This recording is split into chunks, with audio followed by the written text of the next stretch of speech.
तो हम इस हेलो तो हमारा रजिस्ट्रेशन नंबर 39 है और आज हम आपको विश्व जल संकट के ऊपर एक नाटक दिखाना चाहते हैं।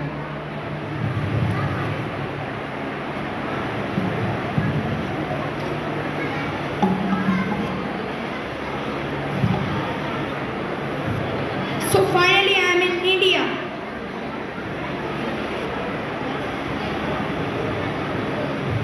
So hello guys, I am in India. My name is Sam. Hello. Today I am in India. Today I am gonna show you my grandparents' village, how they survive in India, their own culture. So let's go.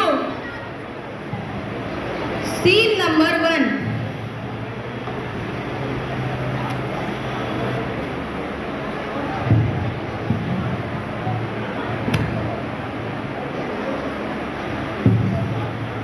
तू एक नवाब है क्या? हाँ नवाब हो तो मुझे पानी की ज़्यादा ज़रूरत है। हम दिख लगे में तो क्या हुआ? घर में तो पानी खत्म हो गया है। चलो रास्ते में नल से ही प्यास बुझा लूंगा। मैं पहले से लगा हुआ था। मुझे पानी नहीं। अरे यहाँ तो पहले से इतनी मारा मारी चल रही है। मुझ जैसे बूढ़े को ये क्या ही पानी पीने देंगे। चलो एक बोतल पानी ही खरीद लेता हूँ। पानी पानी पानी ले लो, पानी पानी पानी ले लो, पानी। भैया एक पानी देना जरा।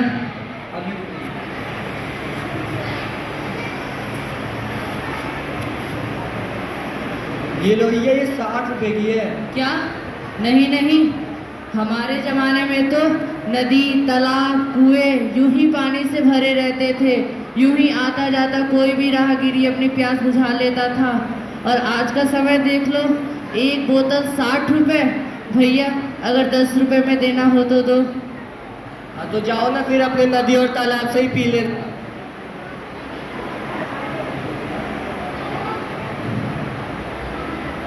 Scene number 2.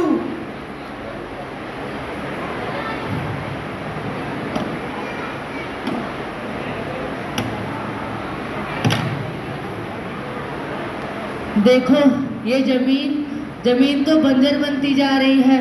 ये नदी ये तालाब जैसे मिट्टी के टीले बन गए हो।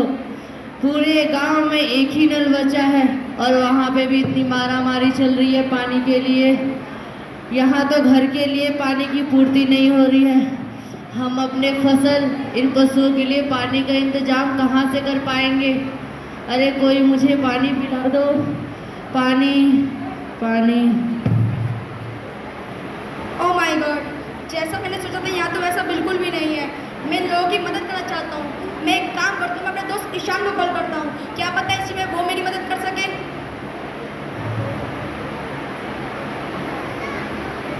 हेलो ईशान, तुम आज शाम की फ्लाइट पकड़ के इंडिया आ जाओ। इन लोगों को तुम्हारी बहुत ज़रूरत है।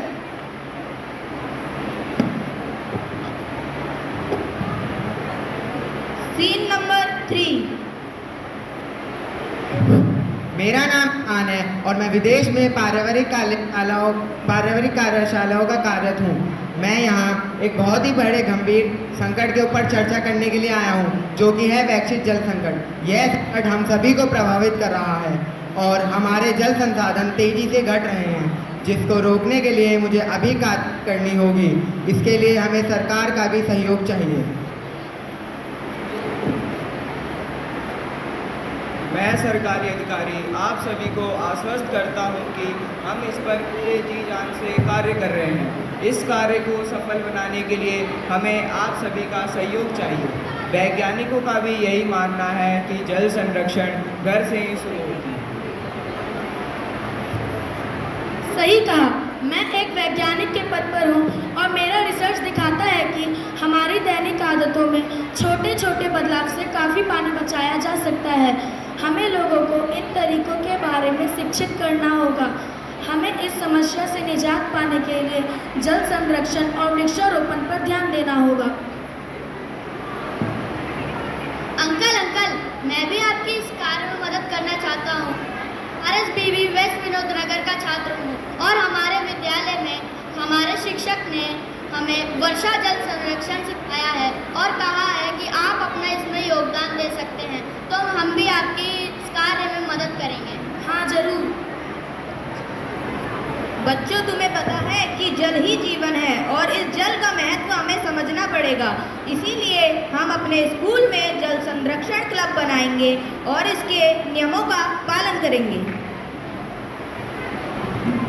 स्कूल और विद्यालयों में ही नहीं, हमें अपने घरों में भी जल संचयन की टंकियां लगानी चाहिए, जिससे बारिश का पानी बचेगा और भूमिगत जल स्तर भी बढ़ेगा। अरे बात तो सही है। अगर हम लोग मिलकर कोशिश करें तो हम अपने गांव की पानी की समस्या से जल्दी छुटकारा पा सकते हैं और हमारी छोटी छोटी कोशिशें भी बड़ा रूप ले सकती हैं।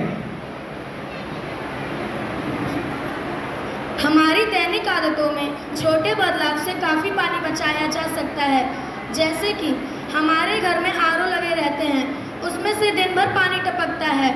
अगर हम उसी सारे पानी को इकट्ठा करके और उसको घर के साफ सफाई में, बर्तन धोने में या पेड़ पौधों में डाल देंगे तो वो पानी हमारे लिए उपयोगी साबित होगा।